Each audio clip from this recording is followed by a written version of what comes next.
Right, it's recording real quick. Well, everybody, we have on today's show a very special guest, a DC legend, someone near and dear to all four of our hearts, the analyst, the myth, the legend, Rob Carlin. Everybody give him a round of applause. Welcome to the show. Welcome to the show. Oh man, that's the best intro I've ever gotten, man. I want you to follow me around in life. That was fantastic. We made me the captain because I make up like intros and names and everything. So if you want a nickname, we could definitely DM you a nickname next time because we're definitely gonna have you on again. Well, the way I saw that, like that wasn't like part of your normal shtick. That was just out of total respect for me. So that just let me think that, like, let me just live with that for a while, okay? Absolutely, absolutely. We were it's actually Zach who DM'd you. So if it was me, it would have been a lot more our stick, and you would know exactly what this podcast means of hockey and nothing. That's the Seinfeld of hockey. So All right, I love it. I love it. Well, we'll jump right into it because we know you have limited time, and we thank you again for coming on the show. So I just want to jump in about how did your career start? What made you want to become an analyst, and like how your career progressed into being a Capitals analyst for all those listeners out there in DC. Yeah, I got my start. It's funny because I grew up in New York on Long Island. And so when you're in New York, it's not that New York's such a bigger market than DC, but New York is like the hub of the world, right? It kind of feels that way. Right. So to me, like anyone on TV, even in the quote unquote local news, seemed like a big celebrity. Like that was beyond your wildest dream to get a job like that. I thought they were like actors and actresses, like I thought they were such big time. And then I got into college and I went to my student radio station and I tried it out and I did some news updates there. And then I transferred to Maryland and I did some, I called some games for the radio station there and I got some internships. And all of a sudden I was like, whoa, this is something I could actually do for a living. Like Right. if I get to cover sports for my whole life, I will have figured out like the cheat code in life. And yeah, so then I got my first on-air job in 1997 in Salisbury. And, you run around and you shoot every high school field hockey game and soccer game. Like my Saturdays, I was the weekend guy when I first started there. So you'd wake up, I put my rundown together. I'd run out with a camera and go shoot like 3 different high school games. Maybe at the time, they were still Salisbury State. Go over to Salisbury State. And when you shoot a soccer game, all you do is pray that someone scores a goal. Just like, please God, let me be here while they score a goal. And inevitably, they're either going to score right when you pull up before you get the camera out, or as you're putting the camera back in your car. That's when you hear a goal being scored. But yeah, so I did that for 4 years. Then I went to Birmingham, Alabama for 4 years, which for a Jewish kid from Long Island was a culture shock to say the least. I always tell the story when I got there early on in my stay there. I went out to get something to eat and someone walked by and said, "Hey, how y'all doing?" And I literally, look, I grew up on Long Island. These are not hard streets at all, but people don't say hello. I literally like felt my pockets. I was like, did he just rob me? What the hell just happened? And I was like, oh wait, no, people are just nice in the South. So, and then I did Baltimore and New York and did the Islanders pre and post, and then the Caps pre and post, and so that's a very quick story of my 25-year career in the business. Listen, I grew up here in DC and I went to Akron, Ohio for school. So I know exactly what a culture change is when people are nice to you. You're like, did you just rob me? Do you want something? Like, here's all my money. So I know exactly how you feel. Right. No. But And then I ended up marrying a nice Midwest girl. And I go there. She's from Ann Arbor. And I tweak my father-in-law because it drives him nuts because I call it a flyover state. And it just drives him insane. And that makes me want to do it that much more. You need to play him the song by Jason Aldean, the Flyover States. He names all those states, and I've heard so many people have mixed reviews on it because they're like, we're much more than that. I'm just dying. So. I'm going to download that and play it for him the next time I actually fly and land in that state. Right, and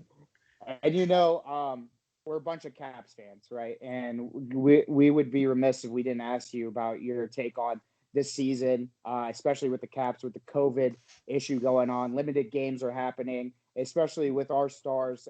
Some of them are with that close contact problem that happened not too long ago. What is your take on this whole season, especially with the Caps and going through this COVID season, and how you see it playing out? I think it kind of sucks. I'm sure you guys all saw Ovi's wife on social media. Yeah. Yeah. And I kind of side with her, man. If it's okay for them to go into the corner and dig out a loose puck with 5 guys in a scrum together and then hug and celebrate a goal and sit on the bench next to each other, but you can't do it in the hotel, I mean, it seems a little silly, but those are the rules. And they knew the rules and they got caught. So, they got suspended. And, I mean, this is where you're seeing Peter Laviolette's worth during this stretch without Ovi and Kuzi and Orlov. Exactly. And, Wilson goes down. And then last night, Backstrom and Eller go down. And what I love is that, and I don't think Barry Trotz would have done this. I don't think Todd Reardon would have done this. He put Connor McMichael in. Right. I love that. I love that he was because he put Connor McMichael, put Michael Scarbosa in. He gave Daniel Carr a shot. Now, again, these are because of suspensions. But how often over the years have you seen Pittsburgh roll guys in who the hell is this? Why are they such a pain to play against tonight? And then fast forward 4 months later and in the playoffs, that same kid lights you up for 2 big goals. And you're like, are you kidding me? It's not Crosby or Malkin that's killing me. It's just the 4th line guy. So I just like that he's giving these guys chances. And, I thought the Scarbosa Carr Sprong line was the best line on the ice for most of the game. So I like that they're getting chances and that they're taking advantage of it. And look, it's the second time in the franchise's history they've got at least a point in their first 7 games. So, and getting points this year in a shortened season where it's going to be so tight, every point's going to matter. So, I give a lot of credit to Laviolette and the crew for not letting any of this adversity bother them. Right. Especially with all the shootouts and the overtime games we've been seeing. So that's great. I mean, with the point system, we're going to definitely need all of them. So absolutely. Mm-hmm. Awesome. Yeah. So I want to throw it to a couple personnel questions for you, Rob. So the first question I have, and this is one where I'm sure where everyone's going to have a different opinion, but who do you think our next captain is once Ovi decides to retire and why? Tom Wilson. Period. The end. Yeah, I like Tom it. Wilson, yeah, period. The end, because no one's got more respect in the room than Wilson, and no one plays the game harder or more the right way. I don't know if that's the right way to say that, but I mean that dude is just, I've probably seen 3 times this year where he's gone into a corner or along the boards and loosened a puck that immediately led to a goal. And he doesn't get an assist on that. He doesn't get any credit nationally on that. But every guy in that room knows that the reason why that puck became available was because that heat-seeking missile went in there and scared the hell out of whoever had the puck and forced a turnover. And he's one of those guys. Him and TJ Oshie are the guys that I always say, girls want to be with him, guys want to be like him. They're both those dudes. And that's for sure. Yeah, and let me just say this: whoever the 4 of you guys say, other than Tom Wilson, you're all wrong. So I'm curious to hear, but you're all going to be wrong. So go ahead. I'm pretty sure all of us were going to say Tom Wilson too. Actually, come to think of it, TJ is my favorite player, but I would say Tom Wilson. So you got me there. So yeah, he absolutely has earned the respect of everyone in that room, and it's going to be the right. Obviously, Ovi's the captain until he leaves, but I if you ask me right now, if you stripped it away and said let's start over, I bet you Wilson would get picked as the guy who should be the captain of the room. Ovi would because he's Ovi, but Wilson is that dude. Yeah, he would get the locker room pick, I feel like. And Rob, we're big on hot takes here at 5 Holers. We love our hot takes, and I gotta say that was a pretty good one by you. I feel like you probably threw some of us off there. I'm looking at Jeff, but a little bit. that was good. Awesome. Good. All right, awesome. So moving on to the next one. If you could bring back one former Washington Capital into our current lineup, who would it be and why? Ooh, that's a good question. Now, I gotta think about this because I didn't grow up here, so I don't have the the guys that I grew up watching. Mm-hmm. But my initial take would probably be, it might be, I mean, the easy one for me would be Alan May, because I would get like unbelievable access to the team. So A, I'd get unbelievable access. B, it'd be crazy to watch that dude try and play in today's hockey. So that would be one. I was gonna say, because he'd be sitting in the box the whole time, or the whole game. Yeah. I mean, yeah, he'd never be on the ice. Yeah. Now, if I honestly had to say it, I would probably either say Rod Langway, because I feel like his game could like play in any generation. You know, like he's just that classic stay-at-home defensive defenseman. And I know it's puck moving and all that now, but he'd be pretty tough even in today's game. And the other one would just be Mike Gartner. Like, I'm a sucker for goal scoring, man. You know, like give me a creative goal scorer, and I love it. So it'd be one of those two guys, I would probably say, if not Allen. Allen's one. Those two guys are tied for 1A. I'm sure Alan would be glad to hear that.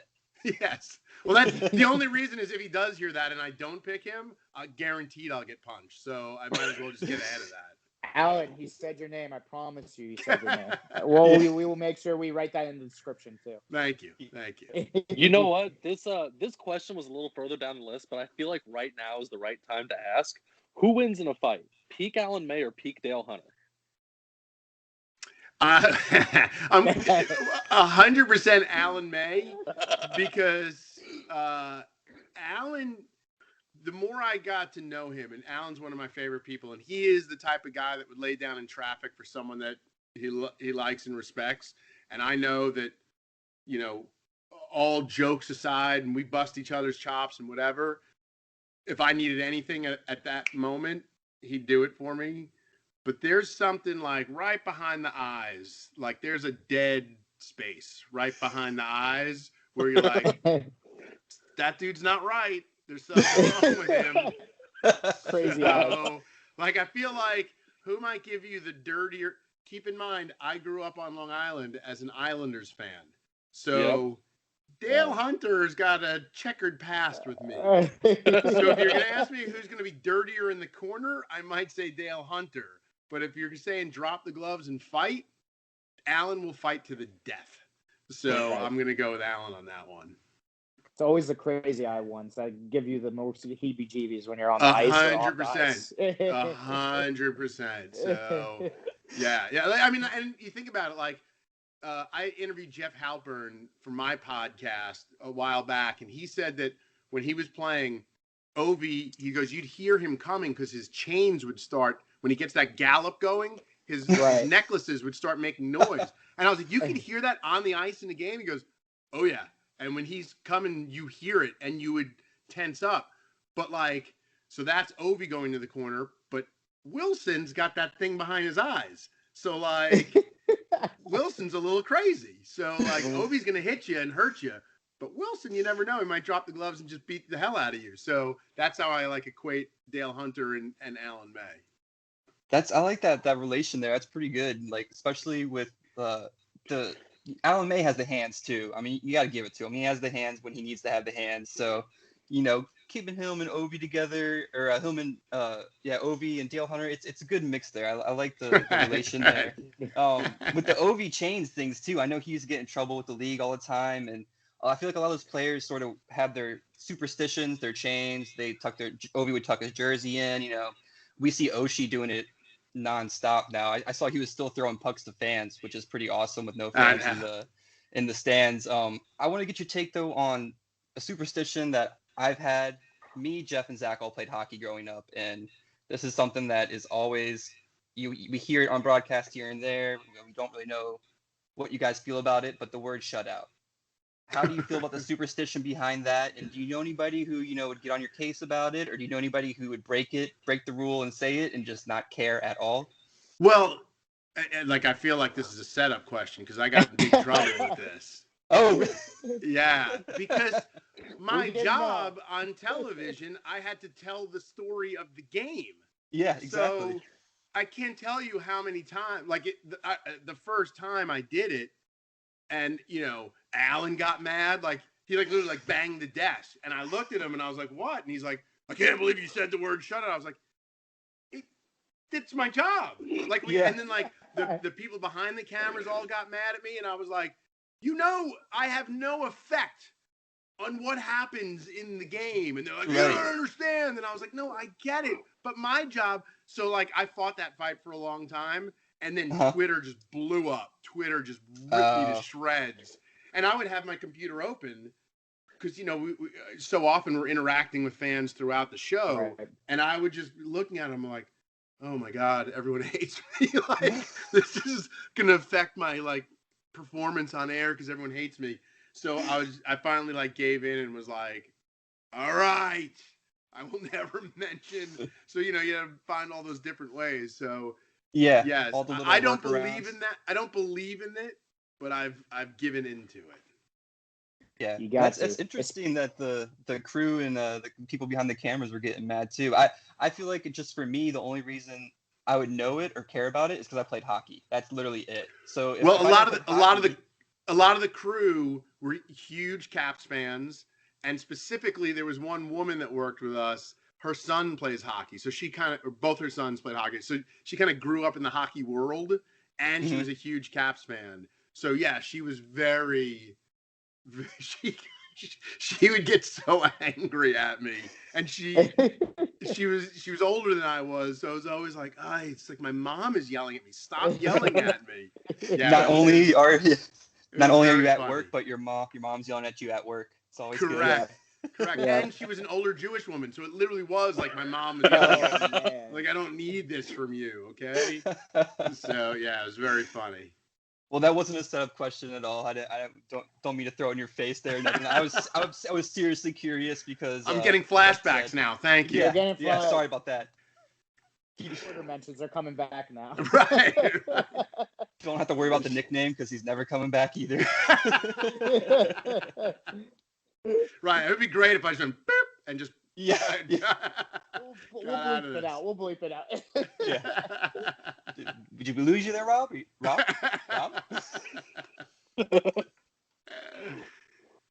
These questions are great, by the way.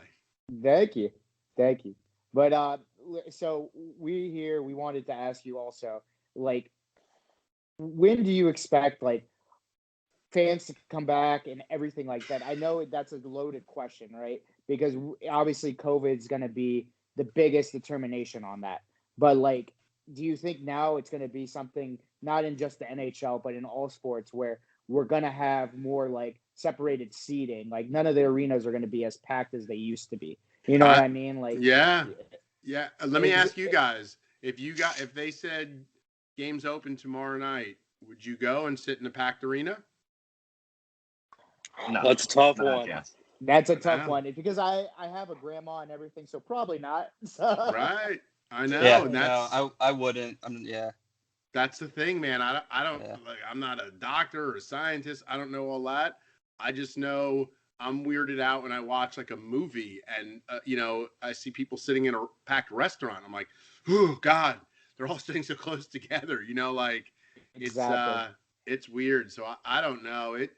Look, I think all sports have done the absolute best job they could possibly do to get these games played and just pushing forward. Like when baseball early on, because that was like the first sport that was getting a lot of cancellations early, and everyone was ripping them on Twitter saying they shouldn't be playing. This is ridiculous. Well, I was like, no, you just play and you figure it out. Like I'm a big, like I'm just a huge sports fan and I want to watch. But like B is like, we're just going to figure it out. And if we have to cancel some games and make them up at another time or don't make them up, like whatever it is, we've never lived through anything like this. So I was just always a fan of just keep putting your head down and, it's like to sound like a, college football coach, like just keep chopping wood, man. Like just keep, keep chopping wood and we'll get to it. And, we saw great playoffs and the NBA and the NHL, I thought, did the best jobs. And so I don't know. I'd love for fans to get back because it is not the same. But I'm with you guys. I wouldn't go to an arena tomorrow if they said it was open. So I don't know. Right. Even if it was the Caps and the Pens. Right. I mean, like, right. As much as you want to, like I'm even like when they're some of these stadiums now or whatever they're putting 25,000 or whatever it is into a 77,000 seat stadium. But even that, I'm like, God, there's a lot of people in a relatively tight area. And then when you take some of those shots and the fans have the masks down and it's underneath their mouth, I'm like, I don't know how I feel about any of this. Right. Having Yeah. said that, though, if they tell me my kid's school is open tomorrow, I'm sending them back. You got it, yeah. So I am kind of talking out of both sides of my mouth because I can't wait for them to go back to school. But I'm the same way. I'm the yeah. same way. If I go to a game and then Oshi's throwing pucks around, I'm catching one of those things without a doubt. So I'm Right, if I have to tackling it for knock sure. over someone to get to it, right? Yeah. Hey, as long as he's got his mask on. Exactly. Yeah. So speaking about like changes to the NHL, I'm sure you saw that NBC Sports is like dissolving at the end of this year, and that's been like a huge way that we've seen hockey, especially with like Wednesday night rivalries happening these last several years. So like, what are your thoughts on? I know they've mentioned that possibly USA and Peacock are going to be showing these games. I know the NWHL is being shown on Twitch now. I don't know if the NHL would go that route, but yeah, what are your thoughts on that? I don't think they're going to go that route, not yet anyway. I think we're a long ways off of that. I always say with anything like this, it's like politics and the mob, man. Follow the money. That's where Right. it always ends up. It's NBCSN wasn't making money. It never really caught on. They'll put those games on USA because it's in more markets, it's in more homes than NBCSN was. And then they're going to put games on the Peacock network. And if you're asking, would I think that eventually you're going to have to buy games? I think you probably might have to buy games. So that's closer than probably the Twitch model. But honestly, if you had asked me this question 18 months ago, I would have never thought we'd be in this situation. I would have never thought that my old station at NBC in Washington, NBC Sports Washington, would have gotten rid of as many people as they've gotten rid of. And obviously I was one of them, but it is bare bones. The fact that NBC Sports Washington has now become basically Masson, where they're just doing Right. games and pre and post game shows. And now with the news of Masson, it looks like they're getting out of the pre and post game business, or at least the traditional pre and post game business. I don't know that there's going to be a career to go back to at this point. I just think there's so many talented people out of work, and I don't think anyone cares about honestly, I don't think anyone cares about the viewers or the fans. It's Right. just about making money. So it's unfortunate. It's very unfortunate. Yeah. I mean, you can see it sort of all around just watching the pre and post games with, right now it's everyone's distance, which is good. And, they're all separated and everything, but it's just, like you said, stripped down to the bare bones, and it takes away from so much of the experience. And yeah, like it really hurts the fans. It hurts the people who are working, and it's unfortunate they are following the money. Yeah. Yeah. And it, like there's just something about, the fact that like Joe being locker, and look, I understand that this is pandemic related and that's why they're not going on the road. But, this is also one of those, you can't put the toothpaste back in the holder. Don't be surprised if play-by-play doesn't travel anymore. Like Right. the stations are going to start seeing how much money they're saving by not sending everyone on the road and not having to, get a full truck worth of people in every city. And I would not be surprised within the next couple of years. And so you say like, well, what does that mean? Well, that means Joby and Locker aren't around the guys anymore as much. They don't know little things. I can't tell you how many times just standing in the hallway. So when I would get to the game, Alan and I would set up in what was the old Mystics locker room, which is right across the hall from the Caps dressing room. And we would write our notes there. We'd kind of hang out there until we'd have to go upstairs. And I can't tell you how many times you just be standing out there talking, and here comes Brian McClellan walking down the hall, getting to the arena. So we'd stand and talk to him for a couple of minutes, and he'd give us great off-the-record information that we were just talking about. But now that formulates how we discuss everything else, because we know things that we need to know. Joby and Locker spending time with the guys, getting to know them, getting to know little nagging injuries that maybe people don't realize, or it's just so much of the nuance of how you call the game and how you do your job, and those relationships, and there's the trust that the players, when I would travel for the playoffs, you just see the players like constantly around. You're out to dinner, or you're in the team hotel or wherever, and they see you there. There's that level of trust, like, all right, we're in this together. He's on the road, and you're going to lose that. And that's, again, unfortunately, the people in the big offices and the corner offices don't care about that stuff. And the one thing I always said about my job with the Caps was it became part of the fans' nightly experience. So Right. I was part of anyone who was a Caps fan. It started with Alan and I, the game, and it ended with Alan and I.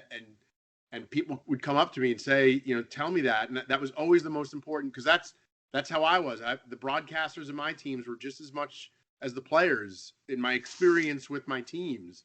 So it meant the world to me. And now that they're, that they're stripping that down, is the fans ultimately are the ones getting screwed. Yes, I'm unemployed and I lost my salary and I got to figure out what's next in life.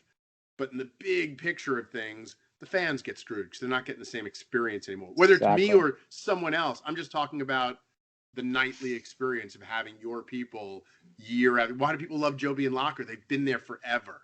You know what to get with Joby and Locker. When it's a revolving door, you just don't get that connection with anyone anymore.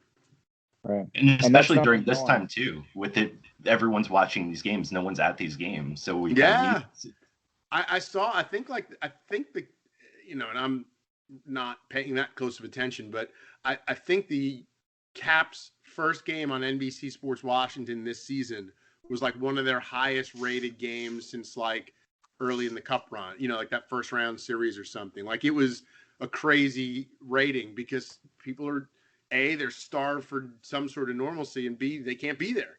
So all those 19,000 fans that go were watching on TV, like everyone wants to have some sort of normalcy. So totally, Jeff, you're right. It's they want that more than ever now, is the people they knew and the people they know. And, it's unfortunate, but I could be the old guy yelling at the sea, and that's kind of what I feel like sometimes when this discussion comes up. So awesome. Thanks for the great insight, Rob. That was meaty, to say the least. I was happy to hear the other side of things, to just to say the least. Before we say goodbye here, we wanted to ask, is there anything you want to plug? Is there anything you want to say? Anything you want to put out there? Yeah, I mean, I have my Capitol Building podcast. I'm on Blue Wire podcast, so all right, it's a great company, and so I'm putting that out as much as I can. I'm now, I think, transitioning away from the business after a good 25-year run. I'm part of this company called Score Break, which I don't know if you guys have ever heard of Huddle, which does a lot of like recruiting and coaching videos. So someone I know created something that is better technology than anything Huddle can possibly imagine, and we're taking a run. Oh yeah, we're taking a run. We've already got. Where was that when I was playing football? Dude, I'm telling you, it's we've already got like 60% of the D1 men's lacrosse, because the creator of it was a former lacrosse player who played professionally, played in college, played professional. So his sort of world was lacrosse. So we've locked up almost 60% of the D1 schools, and we'll be up around 65, 68% next year when they're done with their Huddle contracts this year and they join up with us next year. We just got DeMatha boys basketball, Paul VI basketball. I got a meeting tomorrow with a program down in Florida. So we're just trying to hit up. DeMatha football wants a meeting. So we're opening up as many doors as we can. And it's cool because it's keeping me close to the sports world. And it's still a world I'm familiar with. But now I'm in like this business world, and they're talking to me about things. I'm like, what are we talking about? Oh, it's like a bunch of gibber. This is like all the sales guys that used to come up to me at the station and be like, we got to do this and we got to do that. I was like, dude, all I do is talk on TV. You got to figure all that stuff out. Now I'm in that world where I got to start figuring all that stuff out. So I appreciate you letting me plug that. But it's an exciting company, and Hopefully, all I'll say is this. This is what I'm hanging my hat on. So Huddle is this billion-dollar business that has 160,000 teams because they do youth and AAU and all this stuff. There was a company that did kind of what my company does, but it did it just for basketball. It was called Crossover, just for basketball. And Huddle did what Huddle does. They saw some competition and just bought it out, but they bought them for $85 million. Ooh, wow. So yeah. That's a money. So I'm gonna money hold on to grabber. this thing as tightly as I can, Let's go. and hope that there's like a payday one day down the road. So we'll see. that's more than a payday right there. Ooh. Yeah. That's like, bye everyone. I'm going to live on an island. So, Yeah, right? Yeah. So we'll Test see. dummies right here. Hopefully. So if you need us for anything, we have 4 test dummies if you need us for anything. So I'll keep that in mind. I appreciate that. Keyword there is dummy, I think. So dummies number. I didn't one. want to say Dummies that. definitely like, Hey, listen. That's what went through my brain. Trust me. Well, Rob, thank you so much for joining us, man. We really do appreciate it. Now you're a recurring guest, so we're going to DM you all the time to come back on and tell us of how the company's doing. And obviously, we need your cap insight midway through the season, especially when the playoffs come around. So we definitely want you back on for sure. It all depends on the level of what my nickname is the next time. I'll do it, but you got to come with something strong.